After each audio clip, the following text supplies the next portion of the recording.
This is it, guys. This is it. After months of triumph, of heartbreak, of hard-fought games, of playoff games that are some of the best that we have ever seen, we have a Super Bowl matchup that was one of the most unexpected when we started this season, but also one that not everyone is happy with. And I'm going to do my best to break it down in this video. Let's get into it.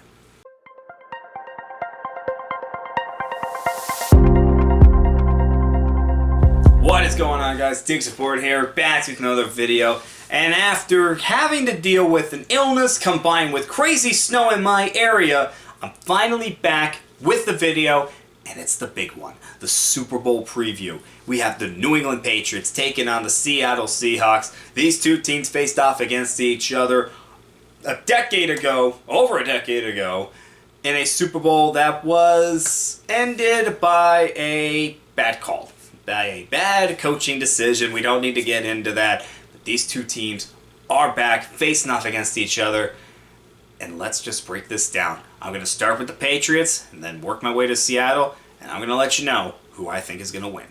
Alright, so with the Patriots, how did they get here? How did they get here? This was a team that was expected to do nothing in 2025, and yet they just kept winning, and kept winning, and kept winning. And yeah, I know, easy schedule, and they had some luck go their way in the playoffs, okay? They had some luck, but they're here, okay? And they have one of the best defenses in the NFL. But we're going to start with the offense. I'm going to start with quarterback Drake May. He had an MVP caliber season this year in his second year in the league. And I liked him coming out of college, but I didn't think he was going to be this good, this fast. He was amazing this year. And then to have the duo of Travion Henderson and Ramondre Stevenson at running back just helps him out greatly. And then on the receiver side, Stephon Diggs having a bounce-back season on the field.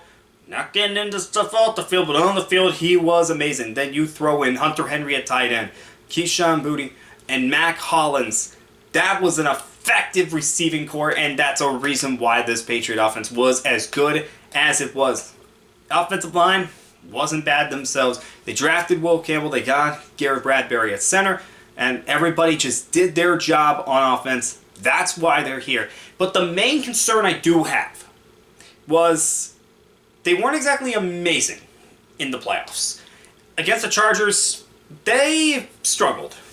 And yeah, they played against top defenses, all right?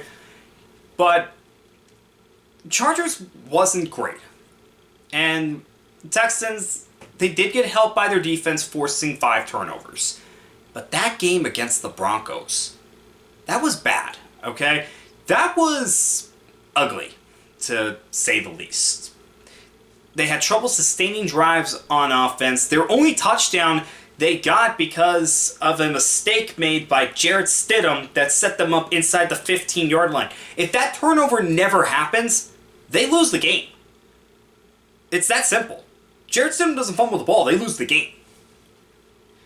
So a lot of luck did go their way, and the offense wasn't great. But now you're in the Super Bowl, and you have to be at your best. And I will get into the Seahawks defense. I'll talk about that later. I just want to talk about what this Patriot offense has to do. No mistakes. You cannot turn the ball over at all. Make sure you can sustain drives in this game. You're not going to get away with what you did against Denver. That's just not going to happen. And then take advantage when the opportunities come. Opportunities are going to be there. You have to take advantage of that. And this team has enough pieces on offense where they can do that. And now it's time to show that. They have to put the championship game behind them. I know they already have because they're here. And just find a way to win. You have to do your best to give yourself a chance. That's what this offense has to do. They don't have to be spectacular. They just have to be effective. There's a difference. For the defense, where do I start? Christian Barmore and Milton Williams on the defensive line? Unbelievable. Robert Spillane at linebacker? Crazy. Carlton Davis, Christian Gonzalez, Marcus Jones at corner? Are you kidding me? I mean, seriously, are you kidding me? This defense was amazing. And I didn't even mention Harold Landry having a bounce-back season and K'Lavon Chaisson having a career year. What the heck happened? I mean, this Patriot team just found pieces and put them together. That's what they did. They just found pieces, put them together, and they made themselves a great defense. Some of it was homegrown, some of it was from free agency, and some of them they just took chances on. Every bit that they have on this team has just done well for them. And I'm going to talk about Christian Gonzalez to start off because he's one of the best corners in the game. I was high on him coming out of Oregon. I was upset when he got hurt his rookie season because he would have won Rookie of the Year. And he's just turned into a fine corner in this league. And Carlton Davis, he's done his job. Carlton Davis is not the best corner in the league. Doesn't have to be when you're across from Christian Gonzalez. And then Marcus Jones is just an effective player, not only at corner, but also in the return game. He is one of the most dangerous return men in the NFL. Milton Williams and Christian Barmore on the defensive line, those two just make an effective duo. And you're talking Williams, the free agency signing, oh my goodness, has he been a big part of that team.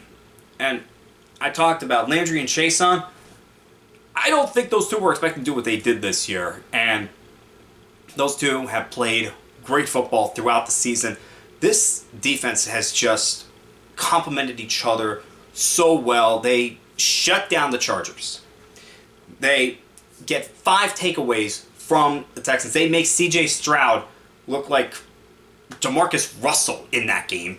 And against the Broncos, they got the big turnover when they needed it, and that's why they won. Just shut down the Broncos offense after giving up a touchdown in the first quarter. Unbelievable. Just what this Patriot team has been able to do. And the guy to thank is Mike Vrabel. When he took over this team, they were one of the worst teams in the NFL, not expected to do much in 2025. He just got this team to believe in themselves, and they just went off from there. Now, the big question is going to be, can this team do well against the Seahawks that might be the most complete team we have seen this year? And with that, we start with Sam Darnold in the offense. Sam Darnold, the decision to go away from Geno Smith, trade him to the Raiders, then sign Sam Darnold, that raised some eyebrows. And it was a big risk. But man, was it a risk worth taking right now because, wow, just wow. He played great throughout most of the season. He did have his faults, okay? He did have turnover issues throughout a few games. But for the most part, he was everything the Seahawks wanted and more. And it's just great seeing a guy that was the 3rd overall pick by the New York Jets who was just cast off and labeled one of the biggest busts of that draft and able to turn it around and rebound the way that he did. And was able to put aside the final 2 games of 2024 where he did not play his best. He wasn't great. He wasn't good. He was bad, really bad. And then to take over a Seahawks team that looked like they were on the cusp of getting somewhere, just couldn't get over the hump, and get them over the hump. I mean, he did amazing over there. Now, the sad part is Zach Charbonnet is not going to play in this game. He suffered a serious injury during the playoffs, but Kenneth Walker is there, and Kenneth Walker is, I think he's an underrated running back. I don't think people talk about Kenneth Walker as much as they should, because he is good. Really good. Over 1,000 yards this year. And he can take over a game. And that's going to be important because his Patriot defense is not going to let him get any easy yards. So for Walker in the running game, it's going to come down to winning matchups. And I'm going to talk about that later. JSN just had a breakout season. Oh my goodness, is JSN. Oh. JSN is just too good. A.J. Barmer at tight end had a good season as well. And then you throw in Rashid Shaheed. Oh, man. Rashid Shaheed is one of the most dangerous weapons in the NFL. This is a guy that ever since he came into the league, he's just been a deep ball threat. And nothing showed that more than in the playoffs when, in their first playoff game of the playoffs, their first game, the opening kickoff, he runs back for a touchdown. In the championship game, he catches a 51-yard touchdown pass that set them up for their first touchdown of the game. He's responsible for both of their touchdowns. Now, he didn't score against the Rams. That wasn't a score, but he got them in position to get that touchdown. You have to be aware of where he is on the field, and you better make sure that you have gap assignment on kickoffs, because if you don't, he's going to take it back. The Seahawks team is just good. Okay? They are just good on offense. I think this is a complete offense. Wow. Just unbelievable what the Seahawks were able to do this year on the offensive side of the ball. It really is a complete team. And it's going to come down to, again, just like the Patriots, just finding the opportunities where they come and taking care of the football. You cannot turn the ball over against the Patriots. Everybody found that out the hard way. The Chargers found that out the hard way. The Texans found that out the hard way. And the Broncos found that out the hard way. Don't turn the ball over against the Patriots. Okay? And I know Darnold has had the turnover issues, and his record against the Patriots isn't great. But this is the time to right the wrongs of the past. And he's been doing that the last 2 years. He's been doing that. He's been erasing the past and showing that he is a good quarterback in this league. I'm proud of him. I really am. But it's not all offense with the Seahawks. That defense is the best defense in the NFL. By a lot of people. A lot of people will say that. And when you take a look at the pieces that they have, you really believe it. Ernest Jones at linebacker. Leonard Williams still being a game wrecker. And then you throw in Byron Murphy, who had a breakout season in the secondary. Tariq Rowland is still a solid corner. But you have Devin Witherspoon. You also have Julian Love at safety. And then rookie Nick Amen. I completely butchered that. I am sorry about that. But man, this team's for real. This team is just really, really good. And I know I'm missing some players on that defensive side. I know I'm missing some players, but oh my goodness. It's just a really good defense. And they have just done everything right throughout this entire season.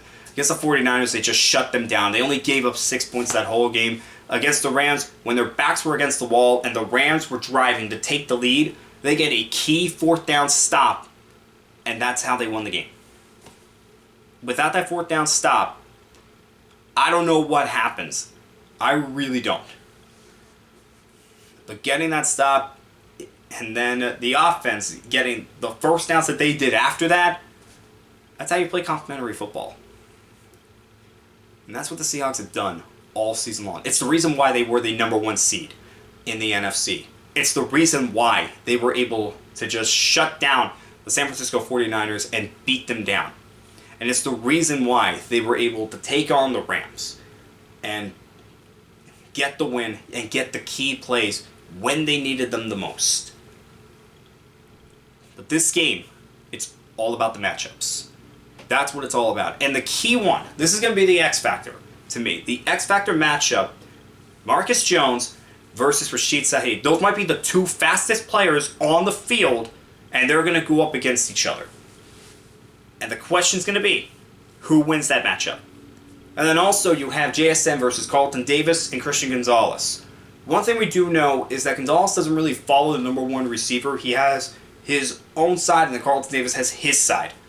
And the reason that they're able to do that is because Carlton Davis has been able to get key plays against top receivers when needed. It's the reason why the Patriots have been able to do the things that they have been able to do on defense. It's another team that just plays complementary football.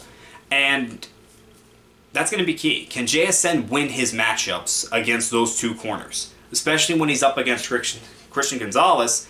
And JSN, as great of a receiver as he is, Christian Gonzalez is just as good of a corner. So if those two are going up against each other, that is going to be a big-time matchup that really we need to see. And then on the other side, it's definitely you have Williams and Murphy against that Patriot offensive line. And then you have Barmore and Williams against that Seattle offensive line. Who's gonna be the better defensive line at the end of the day? And then receiver versus corner, Patriot receiver versus Seahawk corner. I think the big one is definitely going to be Stephon Diggs versus Devin Witherspoon. Witherspoon, one of the best young corners in the league, versus Stephon Diggs, who has just done this for a long time, finally getting to his first Super Bowl. Those are going to be the key matchups, guys. That's it. Who is going to take advantage when the opportunity comes? And who's going to make the last mistake? That's ultimately what this game is going to come down to. And the Patriots have had a great season. And they showed that they were for real multiple times this year. And look, I don't care about the schedule. I don't care how lucky they got in the playoffs. They're here. They did everything right. However, Seahawks, they just look like the most complete team in the NFL. And they're not going to go down without a fight. And I say they're the ones that get the key play at the end of the game that wins it. So I do have the Seahawks beating the Patriots. And I had the Seahawks winning the Super Bowl when I made my playoff predictions. I'm not going away from that. But I do think this is going to come down the last minute. I think the defense is going to make some plays, but I also think the offenses are going to take advantage when the opportunity comes. Both offenses are going to do that. And we're going to be in for one hell of a Super Bowl. And again, Seahawks will come out victorious. Alright guys, that was my Super Bowl prediction. Let me know what you think down in the comments below. Who is winning the Super Bowl? And, added bonus, who will be the Super Bowl MVP? Alright guys, I'll see you next time.